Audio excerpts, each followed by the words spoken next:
جانیں گے اپنے مہمانوں سے. میرے ساتھ موجود ہیں اس وقت لائن پر سینیٹر تاج حیدر صاحب پاکستان پیپلز پارٹی کی جانب سے, اور علی رضا علوی صاحب سینئر تجزیہ کار ہیں, ہمیں جوائن کیا ہے لائن پر. آفتاب جہانگیر صاحب رہنما تحریک انصاف تھوڑی دیر تک ہمیں جوائن کریں گے. دونوں مہمانوں کو خوش آمدید کہتے ہیں. آل اسٹارٹ وتھ علی تاج حیدر صاحب. السلام علیکم تاج صاحب, پروگرام میں خوش آمدید. یہ بتانا پسند کریں گے یا جو اسحاق ڈار صاحب کا جو اسٹیٹمنٹ تھا کہ اگر تو الیکشن ایک دن میں نہیں ہوتے تو کون سی قیامت آ جائے گی؟ یہ وہ تاریخ حکومت کی طرف سے جاری ہے, وہ تاریخ ہے اس پہ کہ ہونے چاہیے. یہ کہنا کہ الیکشن میں تاخیر ہو رہی ہے, یہ میرے خیال سے غلط ہے. الیکشن کی تاخیر نہیں, اس وقت پہ ہونے تھے تمام ملک کے اندر انتخابات, اسی وقت پہ ہو رہے ہیں. کہ اب مذاکرات شروع ہو گئے ہیں, ادھر کی ٹیم بھی ہے ادھر کی ٹیم بھی ہے. میرے خیال سے بہتری کی امید کے اندر رکھنا چاہیے. ہاں, یہ بات ہے کہ یہ پارلیمنٹ کا اور سپریم کورٹ کا جھگڑا ہے, قسم کا تاثر عام طور پہ پایا جاتا ہے اور میڈیا میں دیا جا رہا ہے. جو جھگڑا ہے وہ ہر ادارے کے اندر اندرونی جھگڑا ہے. سپریم کورٹ کے اندر بھی, عدلیہ کے اندر بھی جھگڑا ہے, پارلیمنٹ کے اندر بھی. خیر پارلیمنٹ میں تو سیاست ہوتی ہے تو وہ سیاست سے مبرہ نہیں ہے, لیکن اور اداروں کے اندر بھی جو ہے وہ کافی اختلافات آپس میں. سپریم کورٹ میں یہ اختلافات جو ہیں یہ اوپر ابھر کے آ گئے, اور یہ اوپر ابھر کے آئے تھے جس وقت سپریم کورٹ کے دوسرے جو محترم جج ہیں جو چیف جسٹس کے بعد آتے ہیں, انہوں نے کچھ مذہبی انتہا پسندی کے خلاف کیے. تو اس کے بعد سے یہ چیزیں سامنے آئیں, ان کو ریفرنس ان کے خلاف دیا گیا, بری طریقے سے ان کو ستایا گیا. جو باہر ایجنسیاں ہائر کی گئیں کہ وہ ان کے بچوں کی. ہم بات کرتے ہیں یہاں پر علی رضا علوی صاحب سے, سینئر تجزیہ کار ہیں, ماشاءاللہ بڑے اچھے پروگرامز ان کے ہوتے ہیں, بے باک بولتے ہیں. علی رضا علوی صاحب بہت شکریہ آپ کے وقت دینے کا, پروگرام میں خوش آمدید. فرمائیے گا الیکشن کا فیصلہ پارلیمنٹ کرے گی یا پھر سپریم کورٹ؟ دیکھیے جی, جمہوری تقاضے تو یہ ہیں کہ جو جمہوری کام ہیں وہ جمہوری حکمرانوں کو ہی کرنے چاہیے, اور یہ پارلیمنٹ کا کام ہے اور الیکشن کمیشن کا کام ہے وہ الیکشن کروائے, اور یہ انہی کو ہی کرنے دینا چاہیے. یہ کسی کی خواہش پر اس طرح نہیں ہوتا. اگر یہ کہا جا رہا ہے کہ 90 دن میں الیکشن کا انعقاد جو ہے وہ بہت ضروری ہے اور وہ آئین کے اس میں آئین میں باؤنڈنگ ہے, بالکل ہے, 90 دن کے اندر انتخابات ہونے چاہیے, یہ بہت ضروری ہے. لیکن آئین ہی دوسری طرف موجودہ پارلیمنٹ کو یہ بھی تحفظ دیتا ہے کہ اسمبلی کی مدت 5 سال ہے, تو وہ بھی دوسری طرف ان کو بھی یہ سہولت میسر ہے کہ وہ اپنے 5 سال پورے کریں. لیکن آپ کو یاد ہوگا کہ یہ پاکستان میں پہلے دو دفعہ ایسا تجربہ کیا گیا تھا کہ قومی اسمبلی کے انتخابات پہلے ہو جایا کرتے تھے اور 3 دنوں کے بعد صوبائی اسمبلی کے انتخابات ہوا کرتے تھے. اس کا نتیجہ یہ نکلتا تھا کہ جو ایم این اے جیت جاتا تھا, جس پارٹی کا بھی ہوتا تھا, وہ نیچے اپنا اتنا اثر و رسوخ ظاہر استعمال کرتا ہے, اور جمہوری طور پر بھی اس کو یہ کہتے ہیں کہ بازو ہوتا ہے. عموماً بہت سارے حلقوں میں ایک ایم این اے کے نیچے کم از کم 2 نہیں تو 3 ایم پی ایز ہوا کرتے ہیں. حلقوں کی تقسیم اس طرح ہوتی ہے. بالکل ٹھیک. تو وہ جو ایم این اے جیتتا تھا وہ نیچے دوسری پارٹی کے کسی بھی بندے کو جیتنے نہیں دیتا تھا, اپنا اتنا اس کا اثر و رسوخ ہوتا تھا. ایک عوامی ماحول بھی ایسا بن جاتا تھا, ماحول بھی ایسا بن جاتا تھا, ہوا کا رخ بھی ایسا ہو جاتا تھا.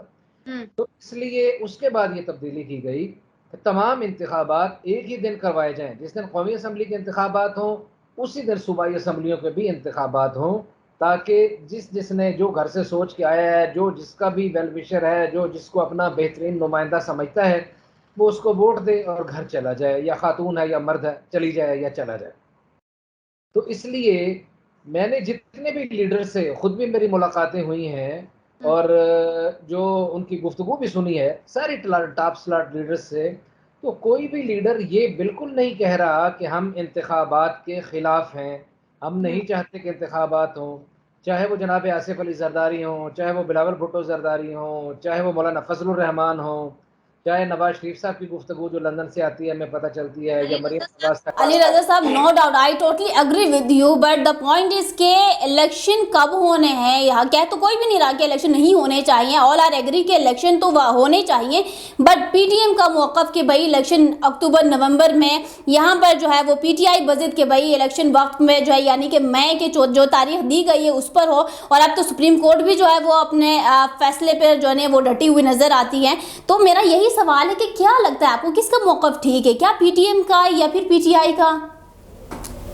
دیکھیے, عمران خان صاحب ہمارے پاس یہاں اسلام آباد تشریف لائے, لوگوں نے ان کا بڑا والہانہ استقبال کیا. اسلام آباد کے اندر سے تو کوئی زیادہ لوگ اور راولپنڈی سے تو نہیں نکلے, اور انہوں نے اس کا انتظام یہ کیا کہ پی کے سے انہوں نے بہت زیادہ بندے منگوا لیے, اور باقی انتظام آپ کے جی بی والے سی ایم صاحب نے کیا کہ وہ رائفلوں سمیت وہاں زمان پارک بھی پہنچے اور اسلام آباد بھی وہ بہت سارے بندے لے کے آ گئے, اور اچانک وہ یہاں سے بلیو ایریا سے آ کے واپس مڑ گئے. عمران خان صاحب آئے تھے شہباز شریف کی حکومت کو گرانے کے لیے, لیکن وہ بکھرے ہوئے پورس کے ہاتھی کی طرح اپنا ہی لشکر روند کے اپنی حکومتیں گرا کے چلے گئے, جو بالکل کسی طور پہ بھی پولیٹیکل ویژنری لیڈرشپ کا فیصلہ نہیں ہو سکتا تھا. اور یہ آن دا ریکارڈ چیزیں موجود ہیں کہ چودھری پرویز الہی ان کو منع کرتے رہے کہ جناب عمران خان صاحب آپ یہ بہت غلط فیصلہ کر رہے ہیں, آپ کی جو دو حکومتیں جن دو صوبوں میں ہیں, آپ کا عزت, آپ کا پروٹوکول, آپ کی آنر انہی حکومتوں کی وجہ سے ہے. لیکن عمران خان کے ساتھ مخصوص نشستوں پر کچھ آئے ہوئے لوگ, اور وہ لوگ جن کو خواب تھے کہ وہ پنجاب کے وزیر اعلیٰ بنیں گے اور وہ اس میں کبھی وزیر اعلیٰ بن نہیں سکے اور نہ بن سکتے تھے, تو اپنی محرومیوں کا انتقام لینے کے لیے انہوں نے عمران خان کو اس رائے پہ لگایا, اس راستے پہ لگایا کہ وہ حکومت گرا کے اپنی حکومتیں وہ گرا بیٹھے. اب جب حکومتیں گرا بیٹھے تو انہیں اندازہ ہوا کہ میں تو جو دو صوبوں کا بادشاہ تھا, ادھر کے پی کے میں بھی گورنمنٹ تھی, اپنی جی بی میں بھی گورنمنٹ تھی, چلے ادھر تو جائیں گے, لیکن پنجاب میں اور کے پی کے میں بادشاہ تھا, تو میں تو ایک سامان پارک کے اندر تک محدود ہو گیا ہوں, جہاں پی ٹی ایم والے اور یہ مختلف نگران حکومت یا جو بھی ہے کبھی کسی طرح چڑھ دوڑتی ہے, کبھی کوئی وارنٹ لے کے پہنچ جاتا ہے. چلیں, اٹ مینس کہ میں بھی ان کو گائیڈنس غلط ملی ہو, تو اس لیے اپنے غلط فیصلوں کی سزا جو ہے وہ پوری قوم کو نہ دیں, پورے نظام معیشت کو نہ دیں, پورے نظام سیاست کو نہ دیں, تمام سیاسی جماعتوں کو نہ دیں. اس لیے الیکشن جو ہیں مجھے تو نظر نہیں آ رہا. دیکھیں, میں تو یہ نہیں کہہ رہا کہ کب ہو, میں یہ سوال یہ آپ کی جانب دوبارہ پڑھوں گی, ٹھیک ہے, اکتوبر کو, بلکہ اکتوبر کے بھی بعد ہوں گے. چلیں میں یہ سوال دوبارہ آپ سے کروں گی, بلکہ مجھے اس میں آپ کا 2-3 پوائنٹس اور ایڈ کرنے ہیں, چونکہ علی تاج صاحب نے, ناظرین تاج حیدر صاحب نے, تاج صاحب چونکہ آپ بات کر رہے تھے کہ ٹکراؤ جو ہے وہ چونکہ سیاسی جماعتیں ہیں ہوتا ہے, ابھی پارلیمنٹ کی بات کریں یا پھر سپریم کورٹ تو ایک ایسا ادارہ ہے, معزز ادارہ ہے جس کا حکم ماننا پڑے گا, بٹ یہاں بھی ٹکراؤ, یہاں بھی جو ہے وہ بیچ میں ایک سسٹم ان نہیں ہو پا رہا. کیا کہیں گے کہ کیا ریاست جو ہے یہ خمیازہ بھگت سکے گی, برداشت کر سکے گی؟ ایک بات میں پوچھنا چاہتا ہوں, ہمارے دوست بھی بیٹھے ہوئے ہیں, 85,000 پاکستانی اپنی جان سے ہاتھ دھوتے ہیں افغانستان کے اندر. یہ جھگڑا جو ہے وہ ترقی پسندی اور انتہا پسندی اور ہر ادارے کو تقسیم کر رہا ہے. کہ ترقی پسندی ایک بالغ نظری جسے آپ کہیں, جو جہاں کا پاکستان ہے اس کے جو نظریات تھے, جس میں سب شہری برابر کے شہری تھے, جس کے اندر یا لیاقت علی خان نے جس قسم کے کام کیے تھے یا بھٹو نے جس کام کیے تھے, اس کے بعد سے جس وقت ضیاء الحق آئے تو انہوں نے یہ شروع کیا کہ جی بس امریکہ کے کہنے پہ, اور وہ کود پڑ طالبان بنائے گئے اور یہ سب, اور یہ بڑے پیار سے ہم نے کانٹے بوئے تھے اور کانٹے ہمیں لہو لہان کر رہے ہیں. اور میرے خیال پہ وقت ہے 85,000 جانے کے بعد کہ ہم یہ معلوم کریں کہ آخر جھگڑا کس بات پر. میں نے کتاب لکھی تھی 55 سال پہلے, بیٹل آف آئیڈیاز ان پاکستان. یہ بیٹل آف آئیڈیاز ہے, اور اس بیٹل آف آئیڈیاز کی وجہ سے ہر جگہ گروپ بن گئے ہیں, جو